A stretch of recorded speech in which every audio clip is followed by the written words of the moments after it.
And that will not accrue the days on market. Right. I feel we didn't anticipate as much of a market shift as we saw. And everybody in America wants to wear them. We don't want to make them. Yeah. You know, and so... I'm like, we just had this conversation. You're the numbers guy. I'm the people girl.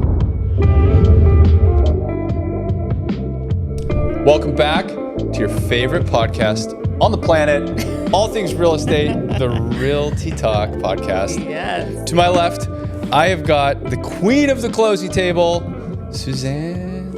Yeah, and I'm happy to report. Oh no! I told you last night that I was going to come up with the nickname today. So originally, like the Paul Wall thing kept coming up. So I was like, Paul building walls, but then that felt a little close to being like very political, maybe you know, we might upset some people with a name like that.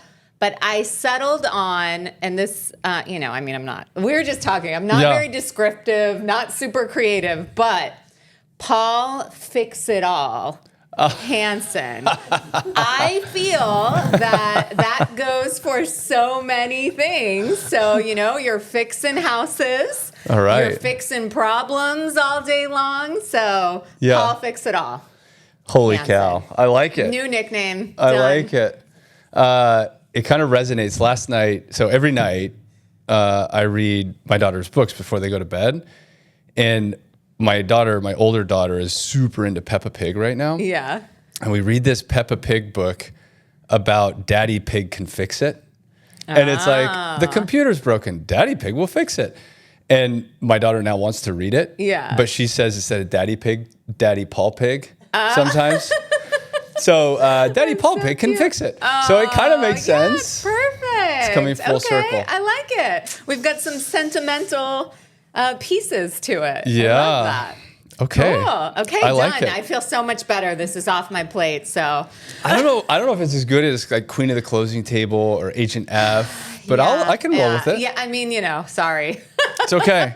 We're gonna get business cards printed. Yeah. Okay. Perfect. Yeah. Sold.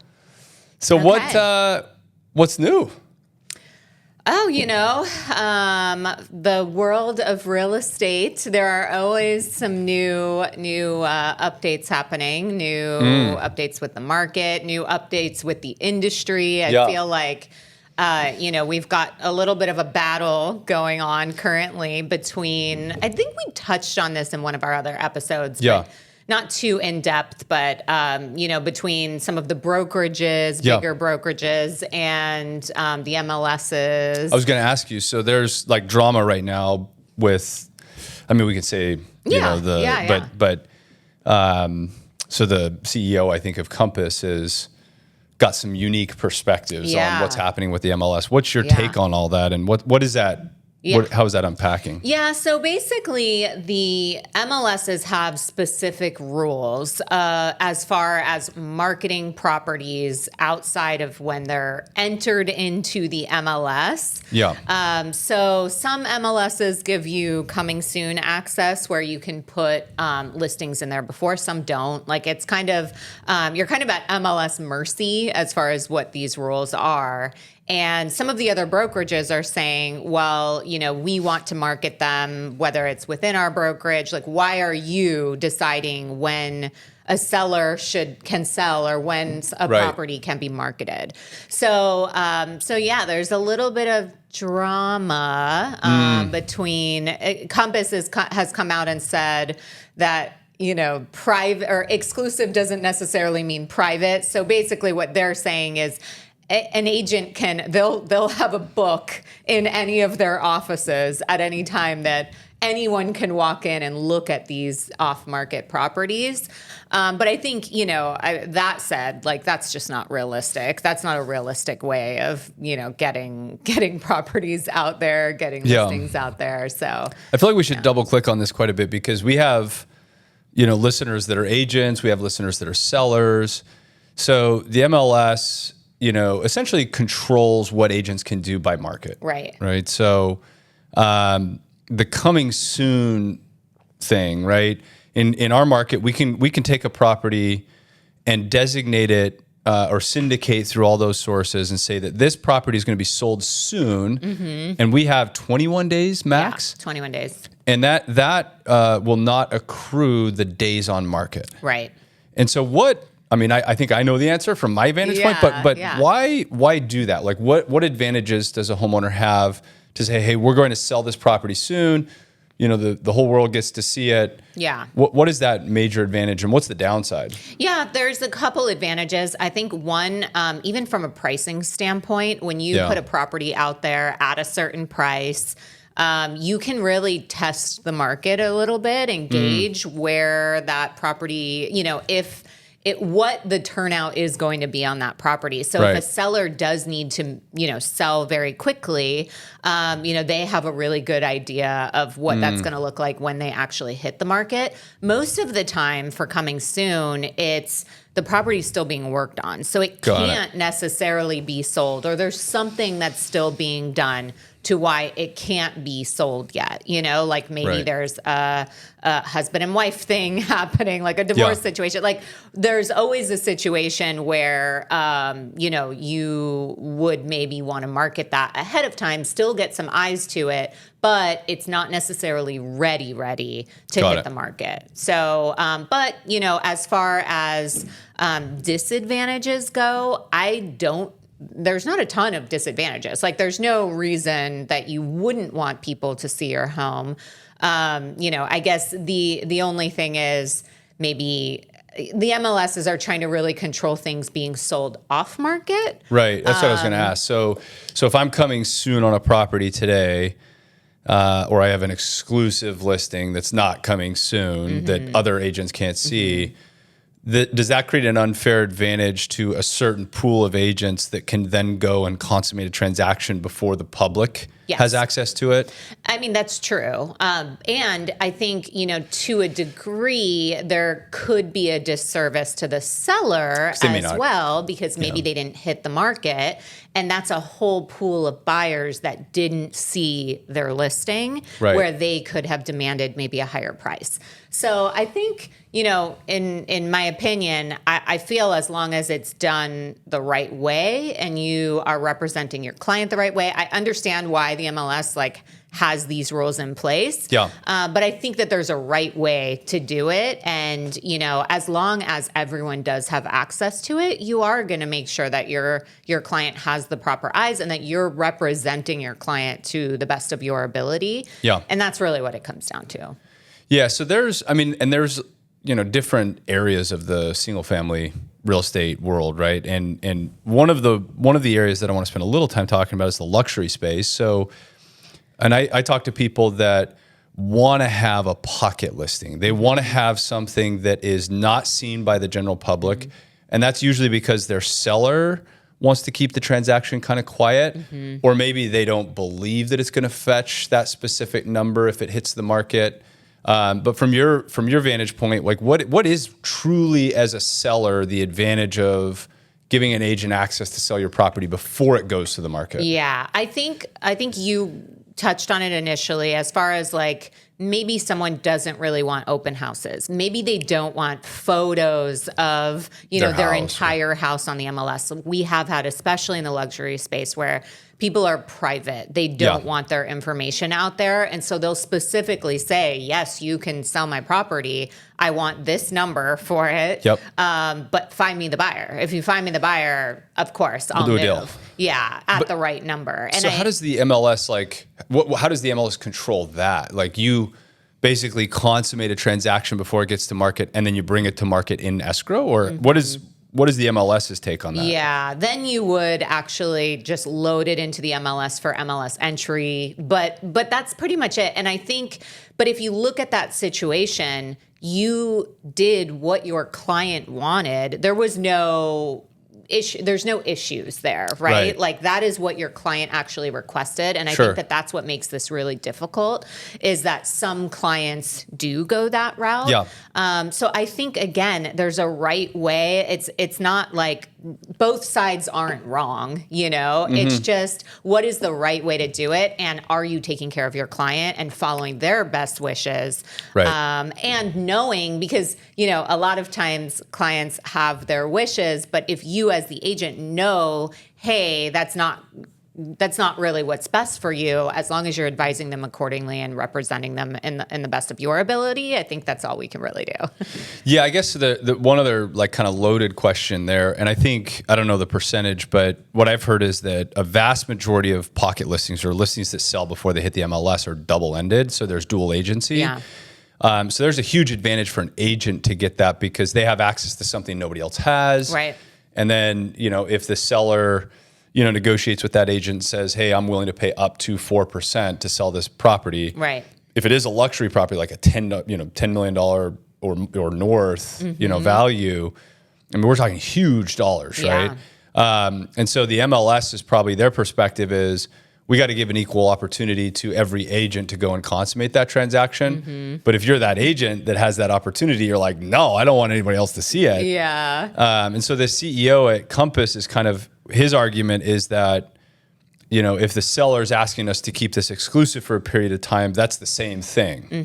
And the MLS is saying, no. Yeah. That's not true. Yeah. Interesting. Yeah. It's like I said, I think, both sides have a strong argument and it is, one side is maybe thinking about fairness for all agents over the other. Yeah. But I wouldn't say that Compass isn't thinking about their sellers, Right. Again, if it's your seller's wish and you educate them on the process and they say, no, I don't want to list my home, I want to sell my property off market, who are we to say, no, you're not allowed to do that?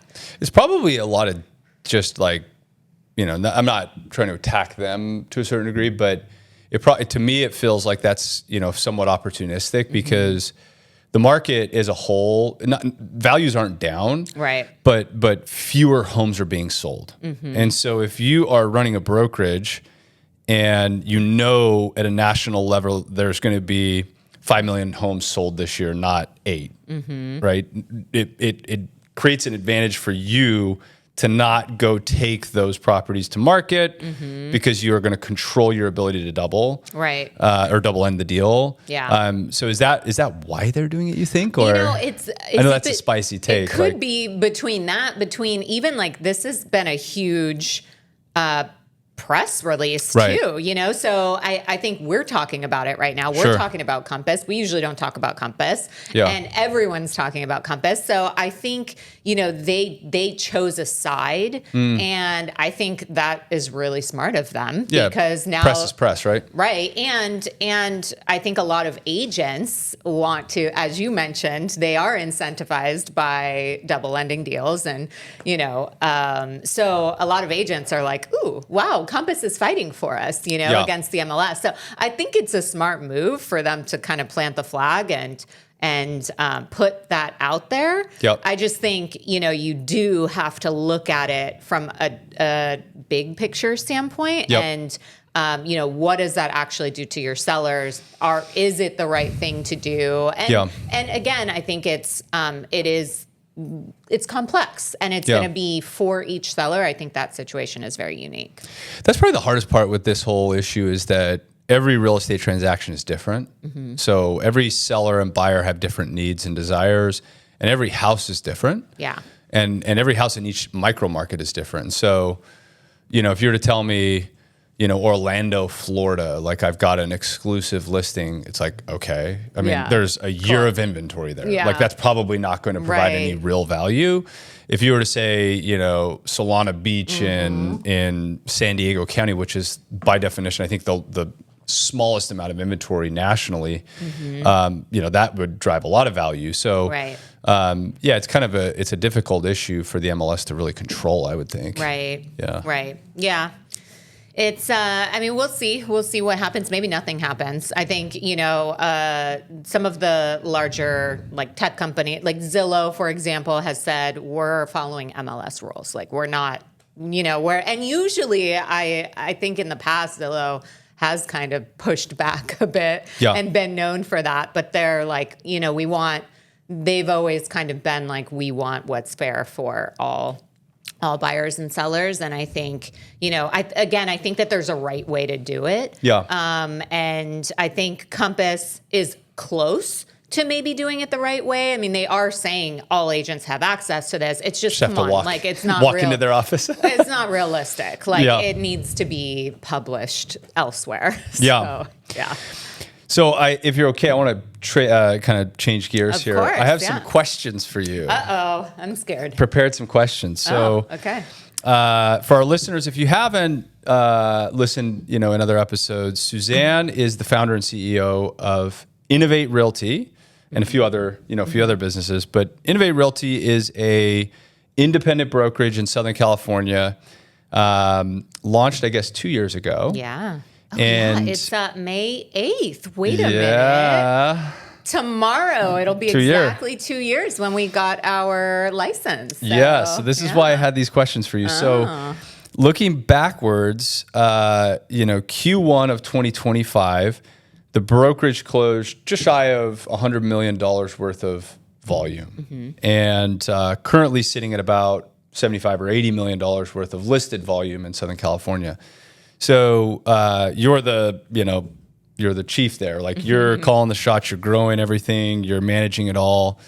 Looking back 2 years ago, what would you have thought was going to be a successful Q1 in 25, and what's different from what you're seeing now? And how do you feel about those numbers? Yeah, I think that when we were first chatting in 2023, I think that I don't want to say naive is not the word, but I feel we didn't anticipate as much of a market shift as we saw. Yeah. So I think we felt over the past 2 years a significant difference from the 2 years prior. Yep. So even as we were kind of making our projections and setting our goals, I think that we were looking quite a bit at that historical data. Yeah. And not to say that wasn't right to do. I think that we built systems and the brokerage based off of that, know? And but I think what's really important there is, even though we did have a market shift, we built something that we know when the market changes, if we survive in these, when the market is a little more difficult and we're getting by, we know that as soon as the market does take a turn, we're in a really great spot. And so I think we realized that fairly quickly, that we hit a market shift.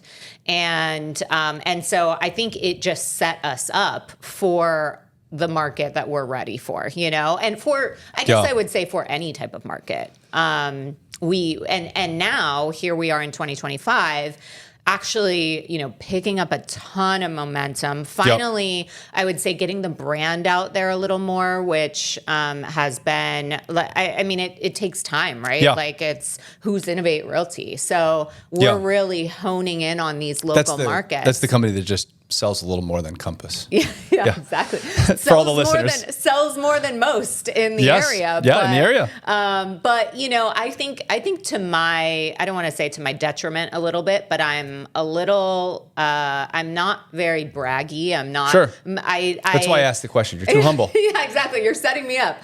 But and so it's funny. I mean, we had a big event this past weekend where we launched a $9 million listing. It's a kind of ground up construction. Everything's brand new in Corona Del Mar. And what's interesting is, some of the top agents attended that event. And I mean, our agents that were there have done more real estate than any of those people, but they have a little bit more of a name and the brand behind them. So I think one thing that I can improve on is being a little more vocal about our successes. It's not the easiest for me to do, but in this industry, it's important. You have to get the word out there. And so I think we're at a point where we are getting there. Yeah. And people are starting to know who we are. Yeah. So. Yeah. I mean, I kind of double clicked on the math a little bit, and there's different markets in Southern California, San Diego, Orange County, LA has a couple of different markets in it. And, if you look at that volume that's closing out by market, and you look at the total number of transactions, our share, right, of that total addressable market is either stable or growing. So we're as a per unit or volume basis, the brokerage is growing in each one of those markets, which is really impressive, especially with the greater market that we're seeing. I mean, the number of real estate agents hasn't really licensed agents. It's not going down. In fact, it's still coming up. But the total number of deals being sold at a national level is down by over 40%. Right. And so, for Innovate to continue to grow in that kind of a climate, I think it's a testament to the team and the process and your leadership. But I guess the deeper question is like, what does the future look like? I know you're super humble, so it's hard for you to stand on the soapbox and be like, look at us. But what do you see the future looking like? And I mean, you touched on a little bit about setting a foundation to be ready for the market to shift. But that's not really what's happening, because that was already done and we're growing already. So we're growing through the tough market. And, I shouldn't say tough market, but we're going through the market that we're in and ready to capitalize when it, when it picks up. So what do you think that future looks like for Innovate or agents at Innovate? Yeah, I think, you're working at Innovate, you're working with people that understand the challenges in the market and are working to solve for those challenges. So, the clear cooperation, like that's a great example. Is this really a huge challenge that everyone needs to be focusing on, or we need to be talking that much about? Like, is that really going to move the needle for the problems that we see in the industry right now? One being a really great example of, a consumer wants a move-in ready home. And in order to give them that move-in ready home, a lot of times the seller has to either live through some construction, pay a bunch of money out of pocket. Sometimes they do that construction wrong because they're thinking what they would want if they were to move, and they waste a bunch of money on fixing things in their house that maybe they didn't need to do. So whereas, at Innovate, we're thinking that through and thinking, hey, how can we save sellers money? How can we make that process easier for them? Help them by paying for it up front, telling them exactly what they need to do to sell their home for more money faster. So focusing on things that are actually going to help stimulate the market and help consumers through these challenges that they're experiencing. I think that's what you're getting with Innovate. Whereas, a lot of brokerages out there, I mean, I've been talking to a lot of agents recently about, there's a feeling of maybe displacement or, where should I go and what should I do as all of these changes come about, and feeling support from your brokerage. And, there's the option of going to these I hate to say pyramid scheme type brokerages, but I don't want to make anyone mad. But I mean, to me, that's what it is. It's like the agent is incentivized to bring on other agents, which is really great for that brokerage if they're just making money off of all of these agents. Cool, got it. But what does that have to do with you being a really great real estate agent and coming up with tools and resources for the actual client? I am all about agents making money, and they should be rewarded if they refer someone. I fully believe in that. But I don't think that should ever be the focus of the brokerage. Because now they're focusing a little too much on one side and not on the client. I think what's really unique about Innovate is we have that healthy balance of both, where we came into this initially and said, okay, we have two clients, our agents, and then our clients, our buyers and sellers. And how do we solve for both problems or any problems that will come up for both parties in the market? And that was the focus of the brokerage. And I think that's what really sets us apart as a home for agents and buyers and sellers. That's what I was going to try to reference. I mean, from my vantage point, I don't get to work on all of the different processes or different issues at the brokerage. But what I see is an operation or a foundation that is taking off. You bring up the pyramid thing, right? Like there's brokerages out there that are saying, hey, go recruit 100 agents. Mm-hmm. What I hear us saying at Innovate is go generate leads for sellers. Mm-hmm. If there's a challenge or an issue to consummate and get that deal done, let us help you operationalize that so you can continue to go and continue to get new leads for sellers and buyers. So we're pushing agents to transact and get better at transacting to grow their business and book of business.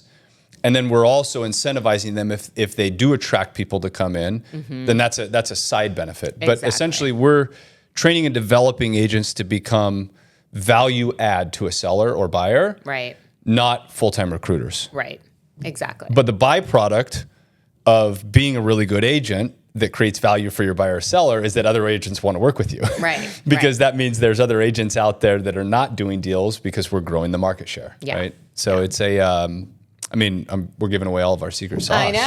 I know. Execution's key. Yeah, exactly. But, I think that's the biggest difference. And I think for agents that are out there really wondering like, hey, is Compass my home? Is Real my home? Is EXP? It's one of those things where, and we've talked about it before, when we founded Innovate, we sat down, we looked at all of these brokerages, we looked at all of their offerings, which, does give us that unique advantage that we are only 2 years old, because we were able to see really where other places were missing the mark. Not to say we're perfect, because nobody is, but we can identify where those challenges are and how we can solve for those with the team that we have. Yeah, it's awesome. I feel like we've got a lot of great momentum across all fronts. I don't understand why. I was at that event, and kind of rubbed shoulders with agents. I don't understand why some of the top producing agents in our local markets are not at Innovate. It makes no sense to me. And I get phone calls. I'm not running the brokerage on a day-to-day basis, but I get phone calls asking to use specific products. Yeah. That we offer to our sellers from agents. And I'm like, come to the brokerage. Yeah, exactly. Be easy. What are you doing? Yeah. I think it's, and I'll just say we're in California. We're in Southern California where names could carry a little more weight than maybe they should. There is that. And I think we would, if I didn't say that, I would be lying. Where, there's kind of that Orange County thing. But I think we're building that by doing good business and good work with our agents. So, it's really just a matter of time, I think, before agents realize what it is that we have. We just put it all out there today. So now they know. Yeah. Well, so Q2 is set up to be like way, more transactions than Q1. And Q1 was up year over year. And so what do you think the rest of 25 looks like for the brokerage? Are you asking me specific numbers? No. I'm like, we just had this conversation. You're the numbers guy. Yeah. I'm the people girl. Yeah. I think we're feeling the momentum. So we're only seeing things get better. I think having a successful Q1 in the current market we're in, where you're, as you said earlier, we're down 40% year over year. Yeah. And for us still to be able to execute the way we did, and that's in Q1. Yep. So we know that we're going to take that momentum and take it to the next level for the rest of the year. I see that a lot of people are really holding on to hope that interest rates are going down. Yep. And that will sway the market a bit. So if interest rates do go down, which I'm not necessarily seeing anytime soon, but if they do, that's only going to help us. But we're already on track to have our best year yet. Yeah, and a lot of growth in terms of agent count, right? Yeah. So, which is the byproduct of doing good business. Yeah. So, that's exciting. Yeah. Okay. Well, Spotlight was on Innovate today. Yeah. All right. It's good. Anything else to report? I don't think so. I mean, the suite of companies, our platform, everything seems to be growing nicely. I mean, Buy by House, the company I run on a daily basis, is growing in terms of total volume. So, we are seeing a lot of competition, from investors to buy new inventory, which is interesting.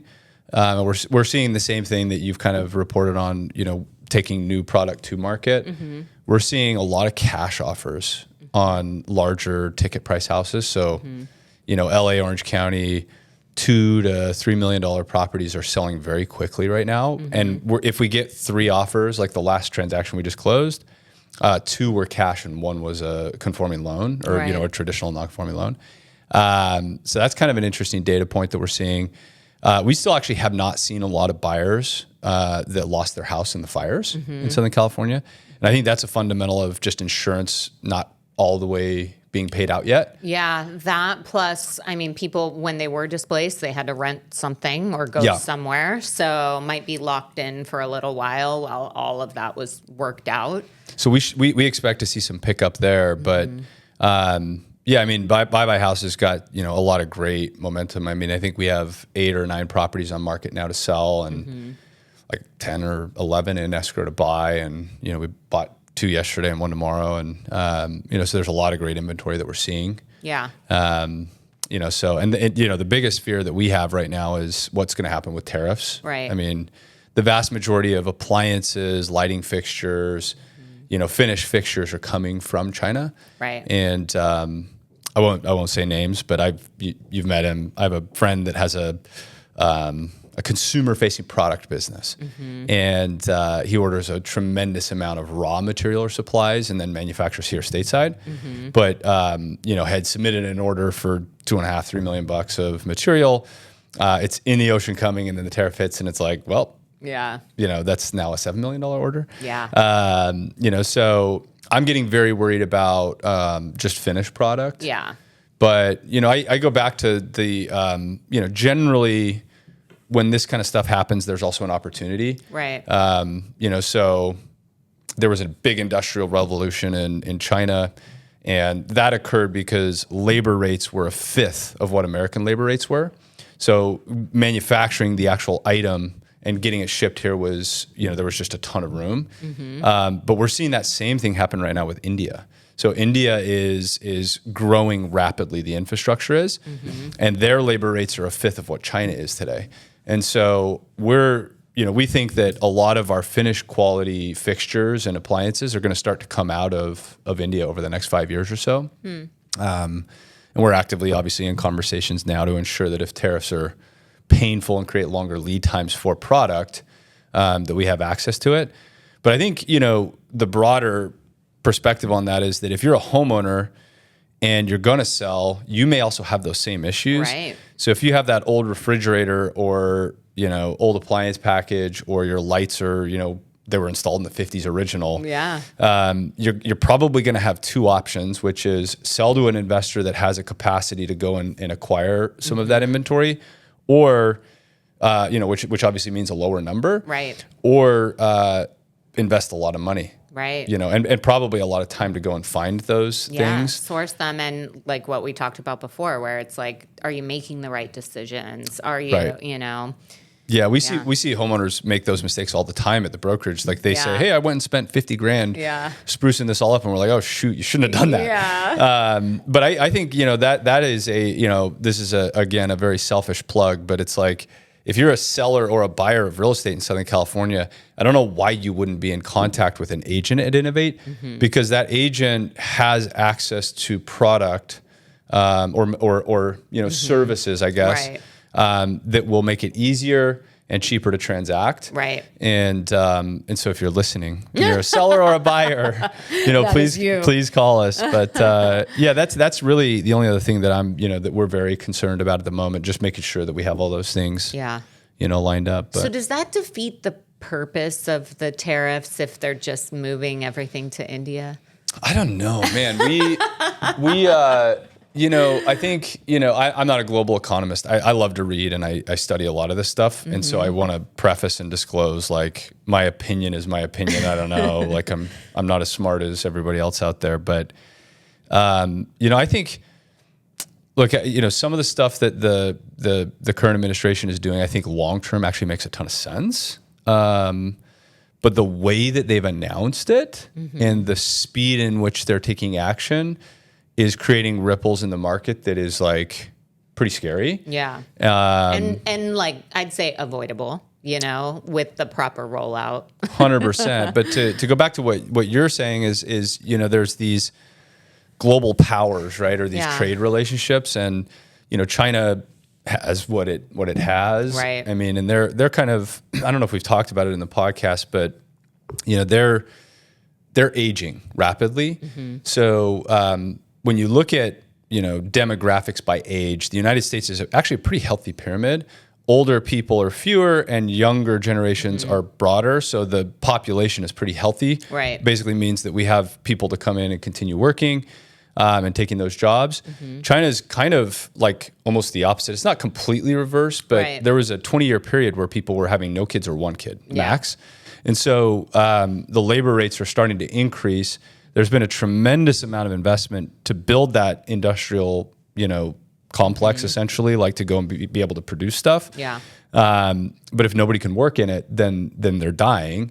And it happens to be, obviously, China has some of our debt. And so, I think there's like gamesmanship there to a certain degree, where India's kind of in a different position. Right. So I do think that long term, that stuff could make a ton of sense. And I think I've said this previously, but millennials are the largest demographic. United States, American millennials are the largest demographic of consumers on the planet. Yeah. And so global economics, like 101, would say that he who consumes controls the market. And we consume more shit than anybody in the whole world. Yeah. And by like a long ways, like 300-400%. Yeah. Nobody else consumes what millennials consume. And so I think our administration or future administrations have to understand that. And the way they communicate and take action, is going to be critical. Matters, Because, like I watched a little thing, like a friend of mine sent me a stand-up bit from Dave Chappelle, and I love Dave Chappelle. Yeah. Have you seen that little? I love Dave Chappelle, yeah. So he goes on this bit, and he's like, look, I don't want to make Nikes. Like, I want to wear Nikes. He's like, and everybody in America wants to wear them. We don't want to make them. Yeah. And that's like, it was kind of funny, and obviously there's more to it and whatnot, but I think it's right on point. Like, so I don't know. I mean, I'm definitely worried about it. Like, when we interview people that are either not going to college or coming right out of college, they don't want to do the tough jobs. I know. They don't. Very entitled. Yeah. And so those jobs got to go somewhere. Yeah. So slapping 145% tariff on a country that's supplying... that wants to do the jobs. And a lot of it, right? I don't know if that's going to play out long term. Yeah. And it, also it's gamesmanship, right? Like in any negotiation, if you want to end up at 50, you can't start there. Right. So, maybe that's going to change, but I don't know. We'll see. All right. But for now, we're still putting appliances in houses and selling houses. So we're good. Perfect. Okay. Well, I think we covered it. Yes. I think that's a wrap. Yeah. Great episode. If you haven't done so, please subscribe. It helps us out a lot. We also want your feedback. So we have different segments. Today we did not have a guest. We have some really great guests coming up. But provide feedback to us and let us know what you would like to hear from us. Yeah. But we appreciate you listening, subscribing, watching on YouTube. We can't make this happen without you guys doing that. So that's it. That's a wrap. Yeah. See you next time.